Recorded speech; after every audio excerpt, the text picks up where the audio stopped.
Assalamualaikum warahmatullahi wabarakatuh. Kamu lagi dengerin podcast Ramadan Vibe bareng saya Reski Mesanto. Gimana kabar kamu hari ini? Mudah-mudahan dalam kondisi yang baik, sehat dan lancar puasanya.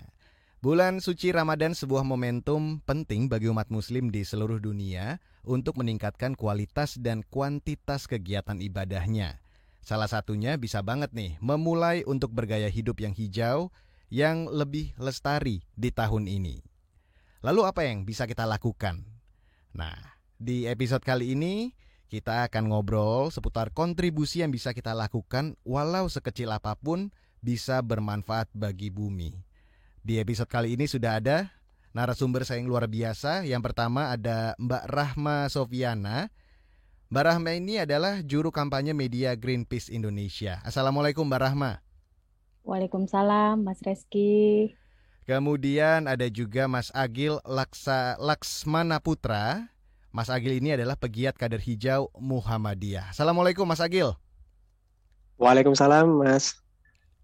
Dan ada juga Mbak Rani Untara, Momfluencer and Less Waste Living Enthusiast. Selamat sore.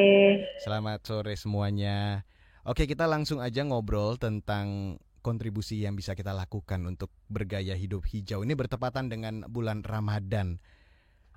Saya langsung ke Mbak Rahma dulu nih, sebagai juru kampanye media Greenpeace Indonesia. Sebelum kita membahas seputar kontribusi yang bisa kita lakukan kepada bumi, kita harus tahu dulu nih, kenapa sih kita harus menjaga bumi? Mungkin bisa kasih gambarannya, situasi yang sekarang ini mengkhawatirkan seperti apa, sehingga kita harus menjaga bumi ini. Silakan Mbak Rahma.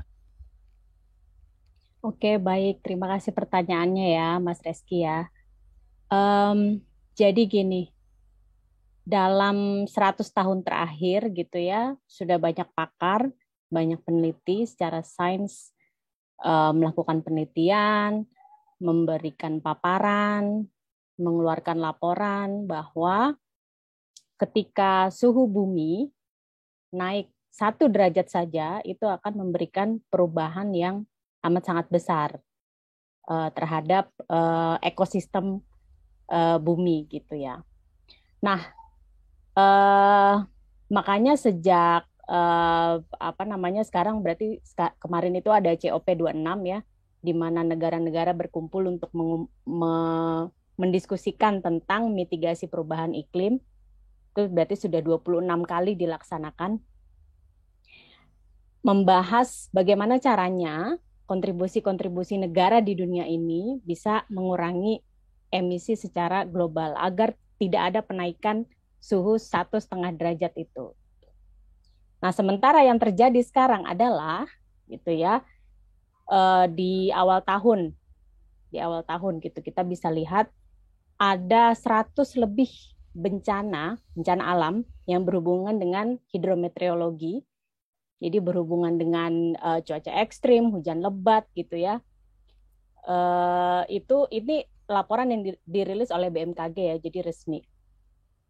Dia menyatakan bahwa memang 90% bencana alam yang terjadi di Indonesia itu akibat bencana hidrometeorologi. Artinya ada perubahan siklus secara ekstrim yang akhirnya kemudian mempengaruhi cuaca dan musim di setiap negara. Kalau di kita berarti negara tropis ya, Indonesia. Kemudian belum lama juga BMKG mengeluarkan pernyataan bahwa Jakarta dalam 100 tahun terakhir, ini hanya di kota Jakarta gitu ya, suhunya itu sudah naik 1 derajat. Yang harusnya diprediksi kenaikan suhu itu terjadi di 2030. Nah, sekarang masih 2022, artinya 8 tahun lebih cepat. Kemudian intensitas curah hujan itu juga bertambah. Hanya di Jakarta saja. Kita belum bicara daerah-daerah yang memang rentan terhadap bencana gitu ya. Pulau-pulau kecil misalnya, kemudian daerah-daerah yang rawan kebakaran hutan gitu misalnya di Kalimantan atau Sumatera. Dan kita tahu gitu, ketika itu terjadi gitu ya, bahwa kita menyadari bahwa ini sebenarnya memang sedang nggak oke aja nih gitu, sedang tidak baik-baik saja gitu. Ada sesuatu yang memang mempengaruhi bagaimana kemudian alam ini bekerja gitu. Dan saya lihat kayaknya sekarang orang-orang tuh udah mulai agak terbuka ya, dalam artian kalau dulu mungkin ya ketika terjadi bencana gitu kita selalu menganggap bahwa ya ini udah takdir, musibah, kita harus menerima, menjalaninya dengan sabar, ada hikmah di balik ini semua gitu. Betul, bencana itu tidak akan terjadi tanpa seizin Allah gitu ya, tanpa seizin yang Maha Kuasa. Tapi kemudian yang perlu digarisbawahi adalah bagaimana kemudian siklus bencana itu terjadi, frekuensinya semakin sering, semakin cepat, dan semakin dampaknya semakin parah. Disitulah manusia turut andil ya, berperan dalam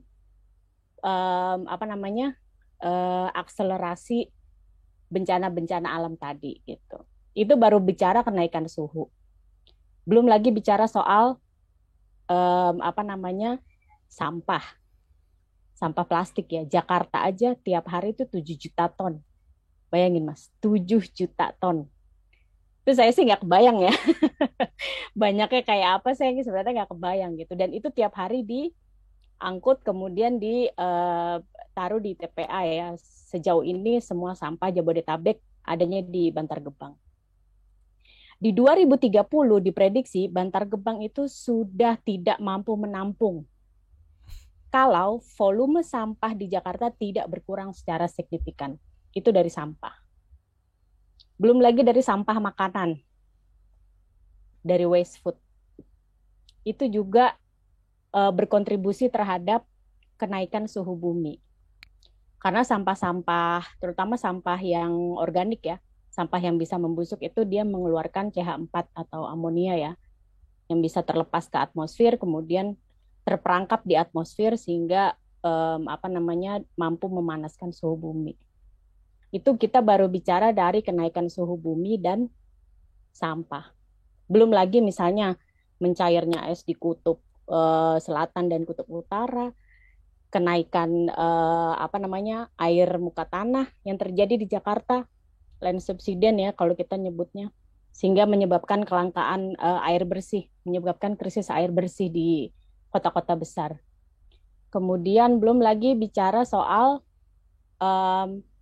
kebakaran hutan, penggundulan hutan, bagaimana polusi udara terjadi akibat pembakaran yang terjadi di sistem transportasi kita dan juga sumber listrik kita. Jadi memang ini adalah suatu keadaan di mana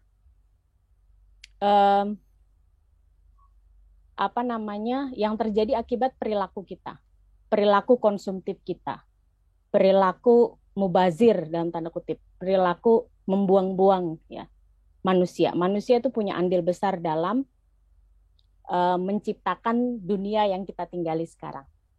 Begitu kira-kira Mas Reski. Oke, Mbak Rahma, ini kan bertepatan dengan bulan Ramadan. Banyak yang bilang bulan Ramadan ini bulan penuh berkah, bulan yang baik. Kenapa bulan Ramadan ini menjadi momen yang baik untuk kita mungkin lebih meningkatkan kesadaran kita terhadap alam, khususnya seputar kondisi krisis iklim di Indonesia bahkan di dunia? Ya, nah ini kalau pertanyaan ini agak filosofis nih jawabnya. Tapi mungkin saya bisa kasih sedikit ini ya, nanti mungkin Mas Agil bisa menambahkan. Biasanya kan ketika Ramadan datang itu kita sebagai Muslim nih bersiap gitu ya. Dalam artian bersiap memperbaiki ibadahnya gitu ya. Tidak hanya sholat 5 waktu, mungkin sholat-sholat sunnah kita kerjakan, termasuk tarawih di dalamnya. Kemudian membaca Al-Quran gitu ya, kemudian bersedekah, kemudian banyaklah amalan-amalan lain yang kemudian kita tingkatkan selama bulan Ramadan. Gitu.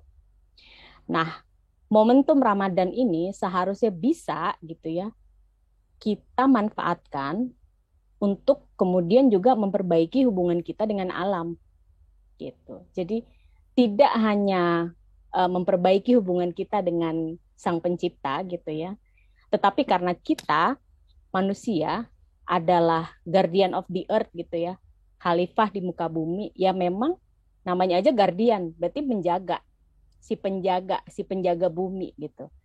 Berarti memang bahwa hubungan kita dengan alam itu juga perlu diperbaiki gitu. Nah, momentum Ramadan adalah momentum yang saya pikir merupakan waktu yang pas gitu ya, supaya apa yang kita lakukan sekarang itu bisa berubah, kemudian menjadi kebiasaan, akhirnya bisa kita teruskan di luar bulan Ramadan. Kan harapannya seperti itu kan. Begitupun dengan ibadah sebenarnya.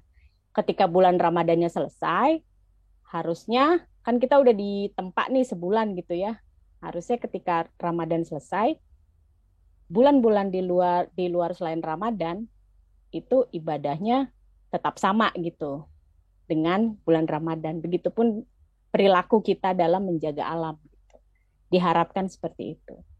Oke, baik. Jadi segala hal baik yang sudah kita lakukan selama bulan Ramadan ini akan jadi lebih baik ketika kita bisa melanjutkan di 11 bulan berikutnya. Seperti itu ya Mbak Rahma ya. Betul. Oke, kita tadi udah ngobrol sama Mbak Rahma tentang kenapa bulan Ramadan ini menjadi satu momen yang tepat untuk mulai sadar terhadap bumi kita.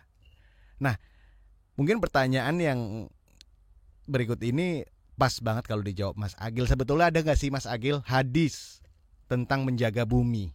Silakan Mas Agil. Oke, terima kasih Mas.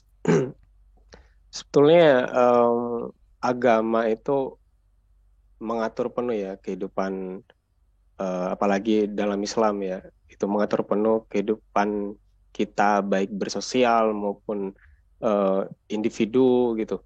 Jadi semuanya itu udah ada tatanannya sendiri, ada tuntunannya sendiri, perihal apa namanya kehidupan yang lebih ekologis atau tentang lingkungan gitu. Nah, agama juga mengatur hal itu gitu. Kalau dalam hadisnya sih ya, yang baru-baru ini muncul, itu ada hadis 40 hadis hijau.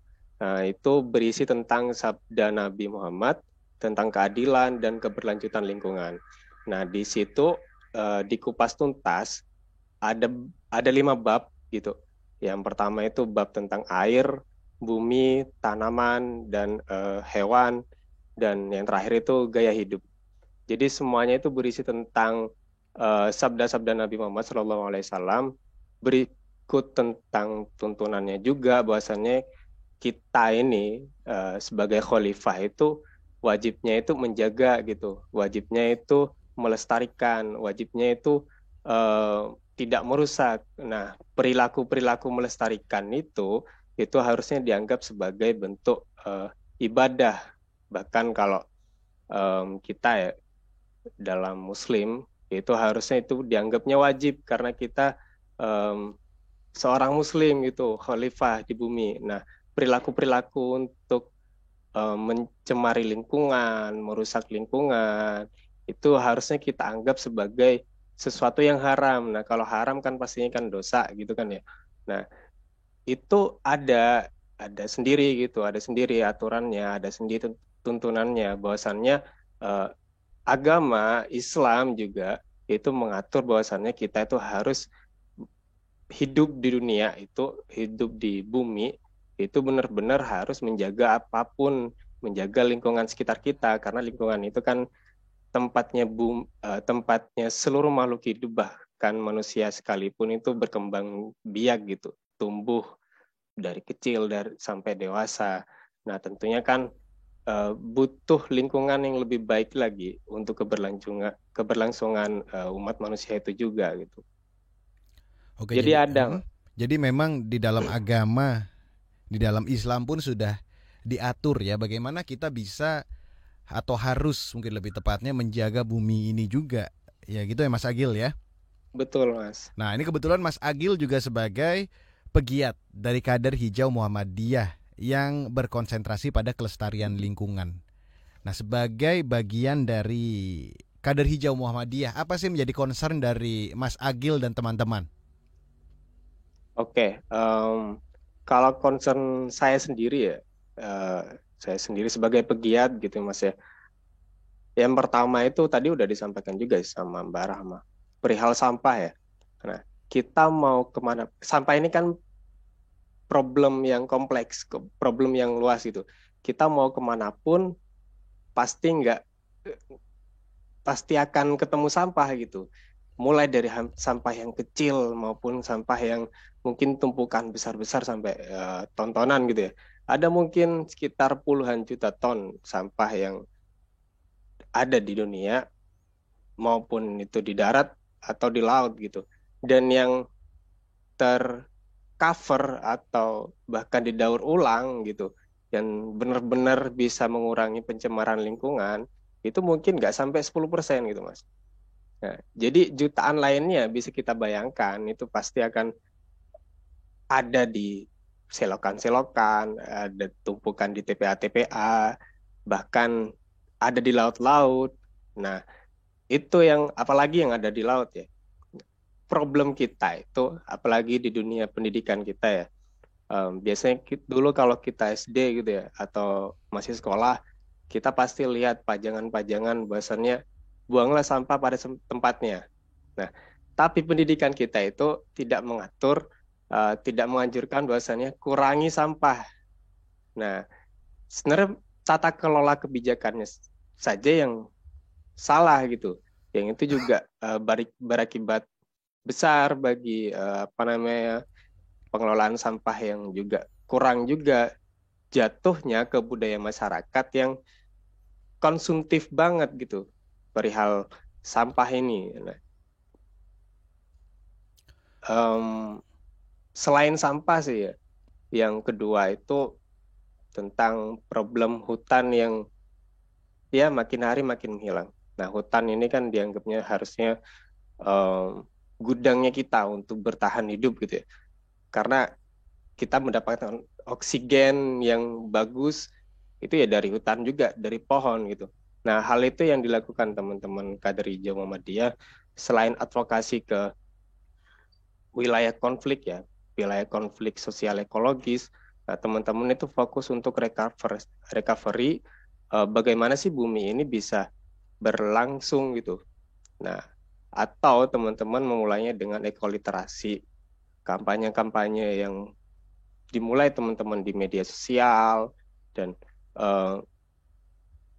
tindak lanjutnya ke praktek, salah satunya teman-teman di Malang kemarin karena ada beberapa ancaman hutan-hutan yang hilang di Malang, itu kami coba untuk bangun kembali gitu, dimulai untuk tanam kembali hal-hal kecil seperti itu.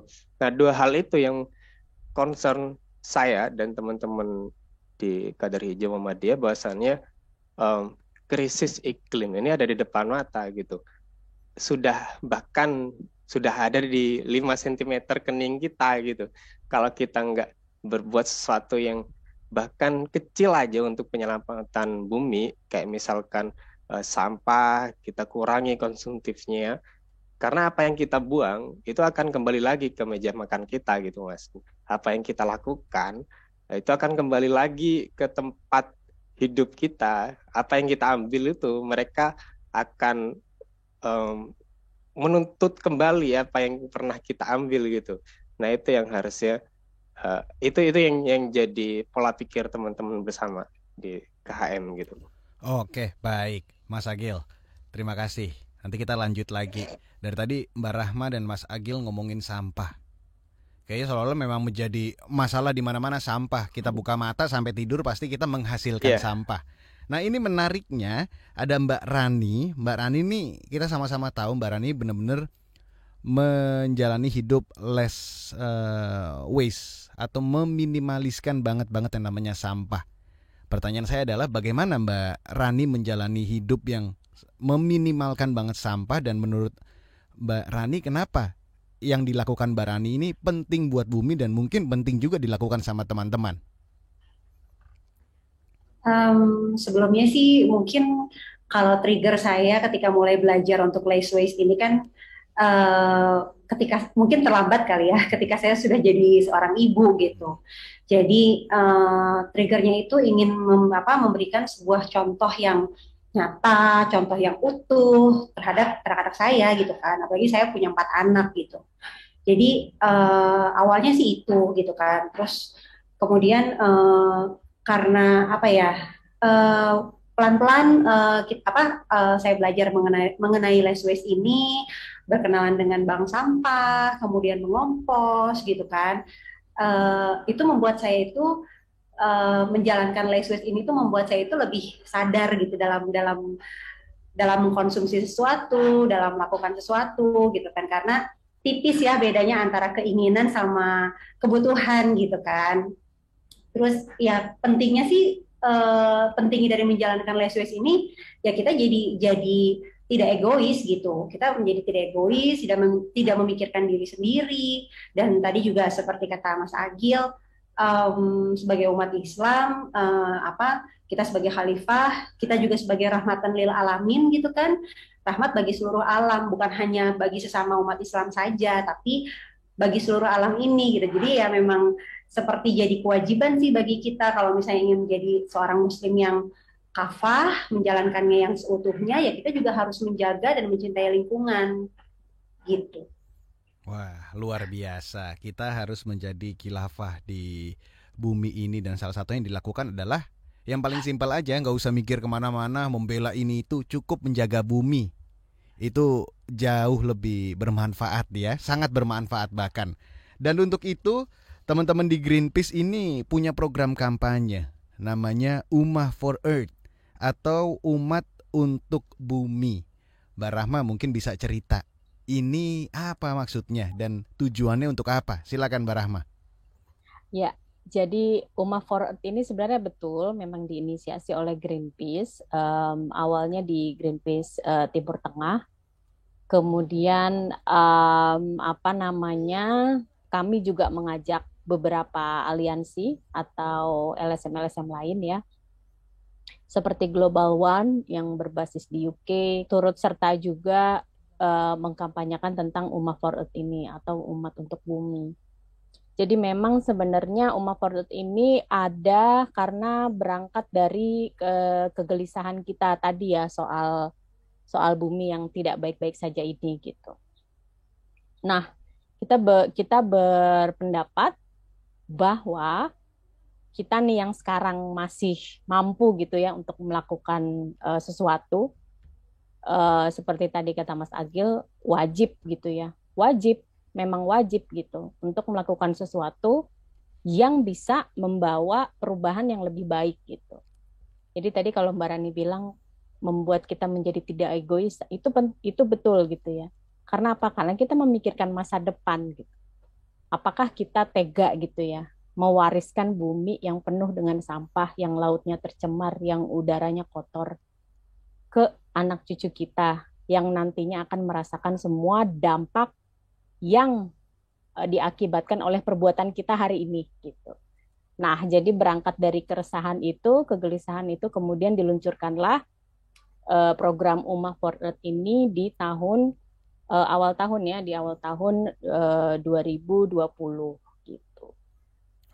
Jadi sebenarnya pesannya sederhana sih gitu. Jadi benar-benar pesannya ya umat kita ini sebagai umat gitu ya.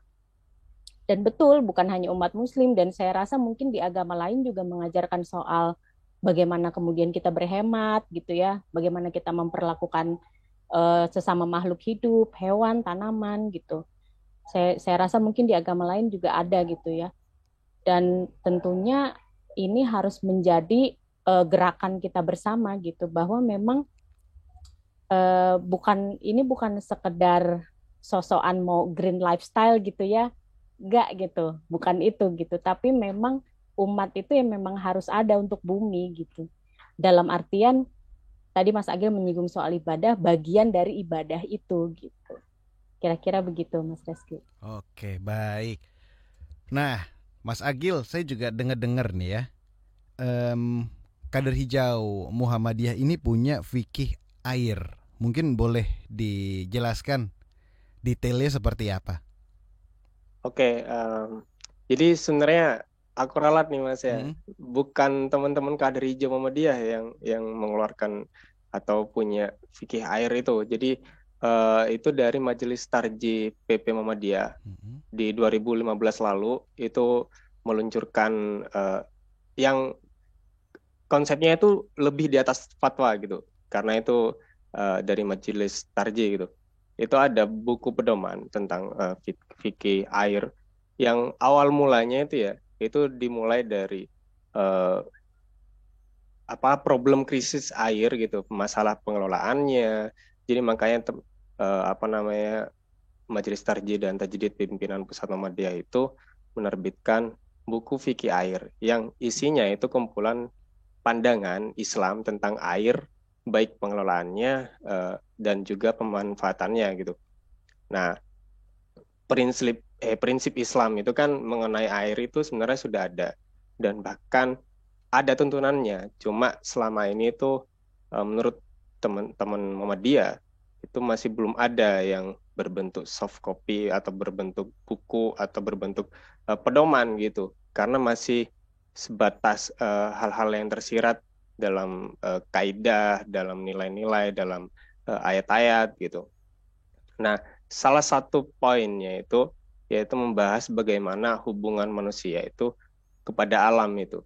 Salah satunya air. Bahwasannya kan konsep trilogi kehidupan dalam Islam itu kan hablum minallah, hablum minan nas, dan hablum minan alam gitu. Nah, hablum minal alam ini yang kadang kita lupa untuk menyampaikan kepada masyarakat luas, kepada umat, bahwasannya hubungan baik kita terhadap alam itu juga harus diperbaiki itu. Nah, dalam buku fikih air tersebut itu termasuk di dalamnya itu konteks halal dan haram gitu. Karena ini udah di atas fatwa ya. Pedoman hidup warga Islam khususnya Muhammadiyah itu harus sama-sama meyakini bahwasannya pemanfaatan air itu adalah nilai tauhid. Jadi kita sama-sama ciptaan Allah gitu kan. Kita harus hidup sebagai harmoni untuk ya memanfaatkan dan memelihara air gitu. Makanya ada aturan halal dan haramnya.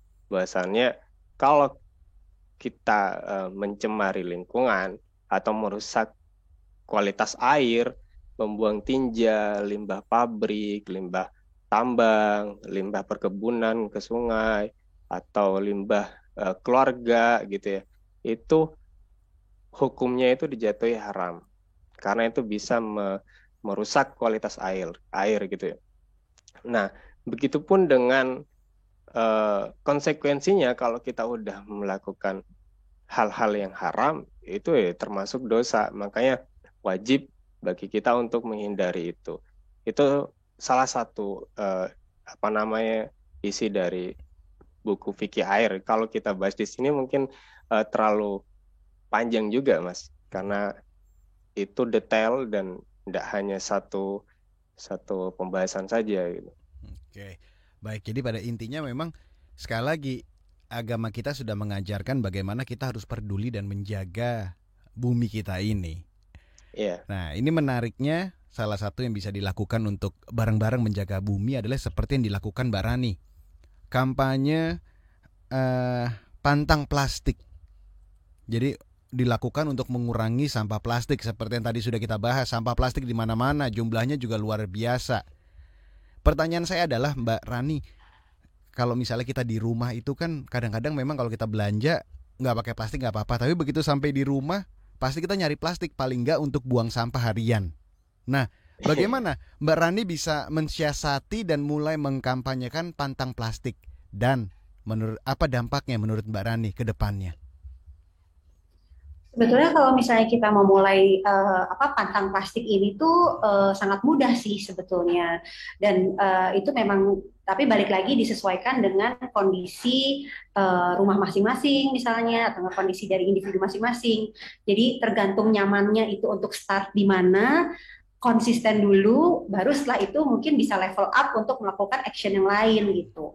Mungkin bisa dari bawa tumbler sendiri gitu kan. Terus misalnya ketika beli makanan, apalagi nanti mau puasa nih gitu kan, beli makanan untuk berbuka pakai wadah sendiri. Terus deh gitu belanja dengan tas belanja sendiri gitu. Nah, kalau aku ya startnya itu memang cukup cukup progresif sih, karena jadi startnya itu aku mulai dari memilah sampah rumah tangga gitu, memilah antara sampah yang organik dan yang non organik gitu kan.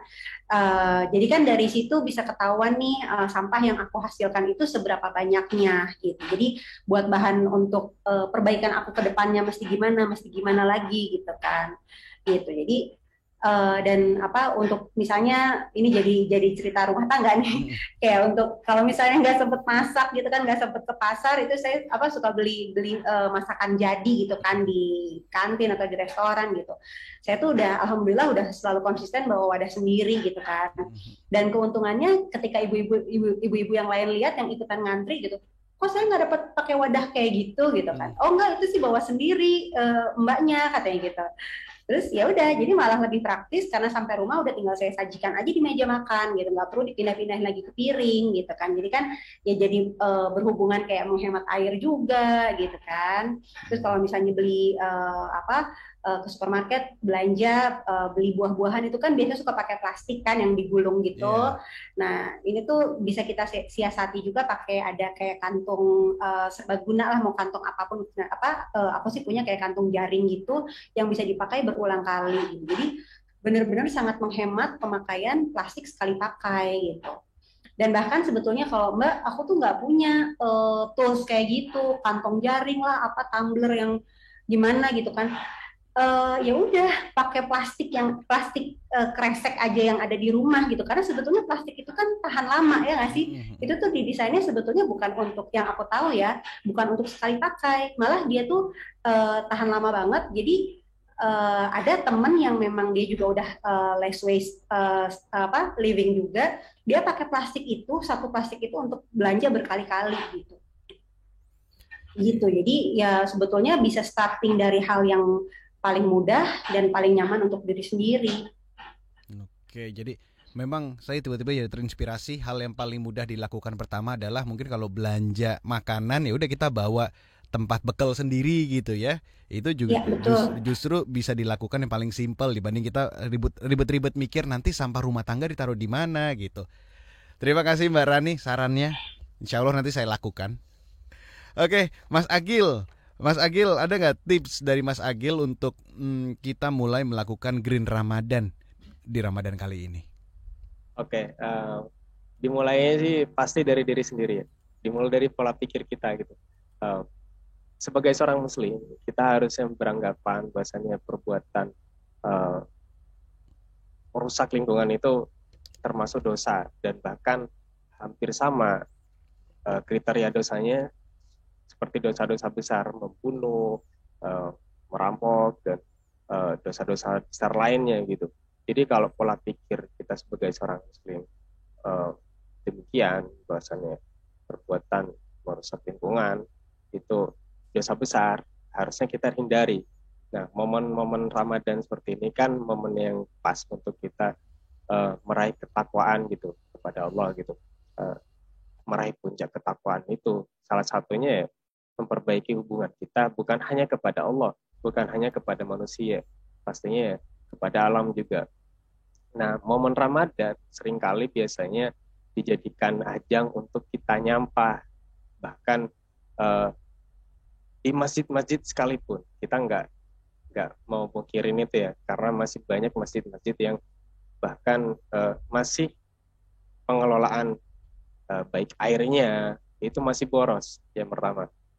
Nah, jadi seharusnya lembaga-lembaga masjid dan sebagainya itu harus mengelola air dengan bijak. Salah satunya yaitu dikecilkan volume airnya untuk wudhu.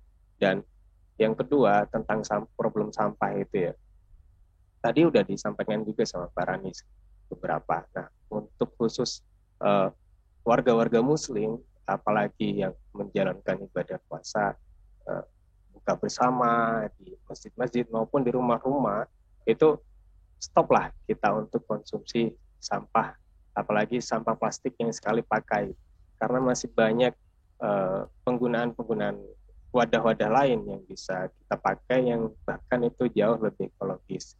Nah, kalau kita udah mulai dari pikiran, tindakan, nah itu bisa tercapai atau bahkan goals-nya nanti di Ramadan green itu bukan hanya Ramadannya, tapi pasca Ramadannya. Nah, ibadah Ramadan kita itu kan bisa dianggap diterima kalau pasca Ramadannya itu kita push terus gitu ibadah-ibadah lainnya gitu. Salah satunya berarti kalau dalam Green Ramadan kita lebih menjaga diri dari perilaku-perilaku yang merusak lingkungan. Mungkin itu sih, Mas. Oke, baik. Terima kasih Mas Agil. Ini pertanyaannya nggak jauh berbeda, nggak banyak berbeda dari Mas Agil juga untuk Mbak Rani. Mbak Rani, kenapa kita sebagai generasi muda Islam khususnya ya, mulai harus sadar untuk menjaga atau peduli terhadap lingkungan? Dan pertanyaannya adalah, apa hal kecil yang bisa kita lakukan untuk ikut serta peduli terhadap lingkungan? Silakan Mbak Rani.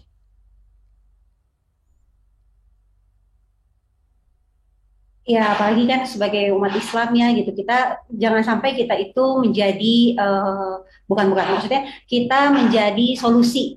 Kita harusnya menjadi solusi dari setiap permasalahan gitu, apalagi mengenai isu lingkungan seperti ini. Karena kita juga punya contoh gitu kan, Rasulullah SAW itu yang memang benar-benar mencontohkan gaya hidup yang sederhana gitu kan. Dengan di bulan puasa ini Rasulullah itu sahur itu tidak sampai kenyang gitu kan, hanya untuk menjaga supaya punggungnya itu bisa tetap tegak untuk beribadah gitu kan. Jadi tidak pernah tuh yang sampai berlebih-lebihan seperti itu. Jadi ya kita sebagai umat Islam itu ya memang harus menyelaraskan value-value Islam dalam setiap kehidupan gitu. Salah satunya ya dengan menjaga dan mencintai lingkungan gitu kan. Nah, apa yang bisa kita perbuat? Ya lebih aware. Kita harus bisa lebih aware.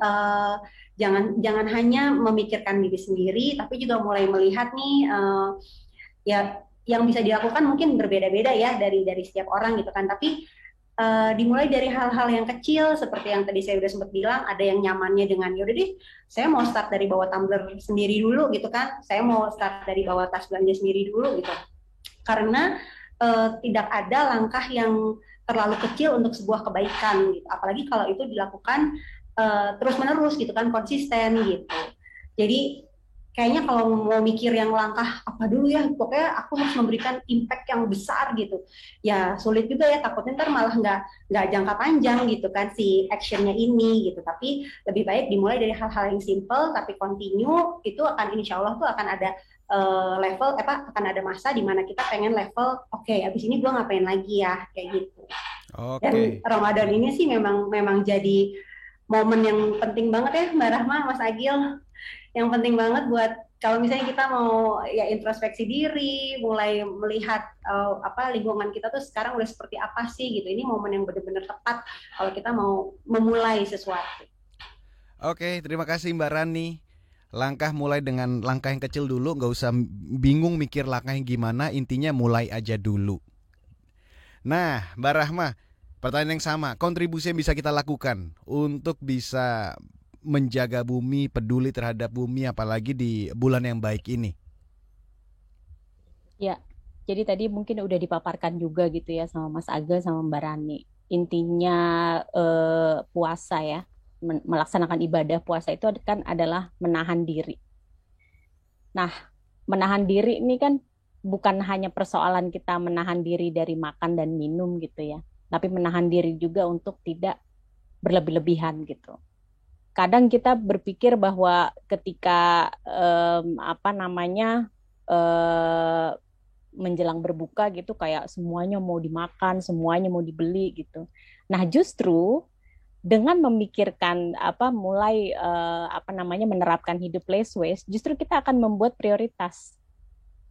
Hari ini cukup buka dengan ini dan ini, sehingga kita tahu apa yang mau kita beli misalnya ya, kalau kita nggak masak gitu ya, sehingga kita tahu apa yang mau kita beli dan kita tahu kita mau bawa wadah yang seperti apa kalau kita mau beli bukaan atau makanan yang sudah kita rencanakan. Itu satu, intinya menahan diri. Kemudian tadi Mbak Rani menyinggung soal konsisten. Nah, ini yang kemudian agak sulit ya memang. Karena kadang-kadang kita ya tergoda dengan mungkin promo-promo di di aplikasi online, promo ini, promo itu, dan lain-lain. Mungkin ya kita tidak apa ya, tidak munafik gitu menyadari bahwa banyak sekali promo-promo yang bertebaran selama bulan Ramadan, termasuk ketika kita belanja online. Nah, konsistensi ini penting. Karena apa? Karena kalau misalnya saya, Mbak Rani, Mas Reski, Mas Agil, kemudian dimultiplikasi ya, orang-orang kayak kita nih dikali 10 ada di lingkungan RT kita, dikali 10 lagi. Satu RW itu ada 15 RT misalnya. Dikali 10 lagi udah 150. Dikali lagi sekelurahan, dikali lagi sekecamatan. Justru dari hal-hal yang kecil-kecil tadi itu, tapi konsisten gitu ya, tapi continue, bayangin kalau 1 miliar orang yang ngelakuin hal yang sama, itu pasti dampaknya akan luar biasa gitu. Benar kata Mbak Rani tadi, dimulai dari yang kecil aja dulu, dari yang sebisa kita.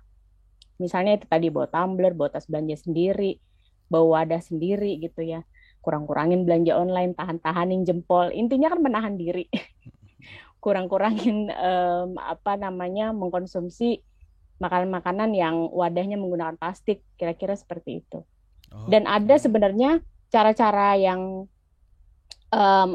cukup mudah juga gitu ya untuk kita lakukan selain soal mengurangi sampah tadi selama Ramadan. Coba kita mulai misalnya kalau beli takjil atau beli makanan berbuka puasa atau ke masjid, jalan kaki. Pertama lebih sehat dan less karbon. Itu satu. Males jalan kaki, naik sepeda aja. Jangan naik motor, jangan naik mobil. Gitu. Jadi itu dari kitanya juga dari less karbon gitu dan mengurangi polusi. Jadi setiap tindakan kecil kita itu akan mempengaruhi lingkungan sekitar kita. Gitu. Jadi nggak usah takut kita mulai dari mana dan kemudian yang paling gampang ya ini buat kaum rebahan nih. Kalau mau aware pakai jempolnya. Banyak banget sekarang channel-channel yang ngebahas soal bagaimana hidup secara sustainable, less waste, bagaimana cara mengompos, menanam tanaman pangan sendiri, itu banyak banget dan itu bisa didapat dari sosial media. Dan aku lihat sekarang kontennya tuh beragam gitu ya dan bisa dinikmati gitu. Kalau dulu kan kayaknya kita mikir aduh ngompos kayaknya susah apa. Kalau sekarang tuh kita lihat sosial media, oh semudah itu ya gitu. Oh segampang itu ya gitu. Kontennya tuh bisa kita ikutin lah gitu. Jadi jangan males cari tahu, intinya itu. Oke, Mbak Rahma, terima kasih sekali sarannya. Pokoknya puasa Ramadan ini kita harus belajar untuk menahan nafsu, termasuk nafsu untuk melakukan hal-hal yang bisa merusak bumi kita. Dan gak usah berpikir panjang untuk memulai dulu karena segala hal yang besar pasti dimulai dari hal yang kecil. Oke, terima kasih untuk narasumber saya di episode kali ini yang luar biasa. Ada Mbak Rahma Sofyana, juru kampanye media Greenpeace Indonesia. Kemudian ada Mas Agil Laksmana Putra, pegiat kader hijau Muhammadiyah. Dan Mbak Rani Untara, Momfluencer and Less Waste Living Enthusiast. Terima kasih sekali juga obrolannya di kesempatan kali ini. Dan sebagai bagian kampanye Green Ramadan, Greenpeace meluncurkan game Truth or Dare yang bisa kamu mainkan di website umaforearth.org. Jadi game ini menantang kamu untuk mengatakan truths atau kebenaran mengenai informasi lingkungan dan keberlanjutan yang perlu kamu ketahui lebih lanjut, dan dares atau tantangan mengenai tantangan yang harus dilakukan. Jangan lupa tantang orang lain di sekitarmu dan sertakan tagar #Ramadan Seru, #DareTogether, #ChallengeToAction, #UmaForEarth, #Krisis Iklim, dan #Pantang Plastik. Yuk kita jadikan bulan Ramadan ini sebagai langkah untuk sama-sama jaga kelestarian bumi. Hal-hal kecil bisa dilakukan sesering mungkin dan menular ke banyak orang. Bisa jadi 1000 lebih kebaikan untuk bumi. Terima kasih buat kamu yang sudah mendengarkan podcast Ramadan Vibes persembahan Greenpeace Indonesia dan KBR Prime. Sampai jumpa lagi. Wassalamualaikum warahmatullahi wabarakatuh. Waalaikumsalam. Terima kasih. Terima kasih semua. Mbak Rahma, Ya, Mbak terima Rani, kasih Mas kembali. Agil. Mas Agil, Mbak Rani, terima kasih. Ya, sama-sama Mbak Selamat Rahma.